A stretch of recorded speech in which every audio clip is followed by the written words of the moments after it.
వివాదాస్పదమైనటువంటి వ్యాఖ్యలకు మరీ ముఖ్యంగా న్యాయ వ్యవస్థ పైన ప్రతిపక్షాలపైన దాడికి పేరు మోసిన ఉపరాష్ట్రపతి జగదీప్ ధంకర్ హఠాత్తుగా రాజీనామా లేఖ రాష్ట్రపతికి పంపించటం అన్నది ఖచ్చితంగా రాజకీయమైన చర్య. దీని వెనక నిగూఢమైన అజెండా ఉండాలి.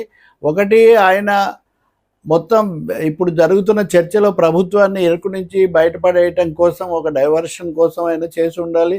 రెండవది, భవిష్యత్తులో మరింత తీవ్రమైన రాజకీయ పాత్ర పోషించడానికి ఆయన సిద్ధమవుతానన్న ఉండాలి.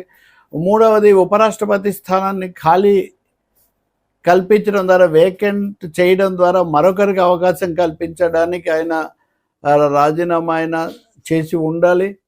లేదా అనుకోని పరిణామం ఏదైనా హఠాత్తుగా జరిగి ఉండాలి. ఇలాంటివేవీ లేకుండా ఏదో యాదృచ్ఛికంగా నిజంగా ఆరోగ్యం కోసమైతే ఆరోగ్యం మధ్యాహ్నం బాగుండి సాయంత్రానికి పోకుండా పోదు కదా. పైగా నేను ఏదో చికిత్స తీసుకున్నాను, ఐఎమ్ అండర్ గోయింగ్ ట్రీట్మెంట్ అని ఇట్లాంటివి కూడా ఏం చేయలేదండి. Doctors advise to prioritise health, ఆరోగ్యానికి ప్రాధాన్యత ఇవ్వమన్నారు. ఇది ఎప్పుడూ ఉంటుంది కదా వయస్సు పెరిగిన వాళ్లకు. కాబట్టి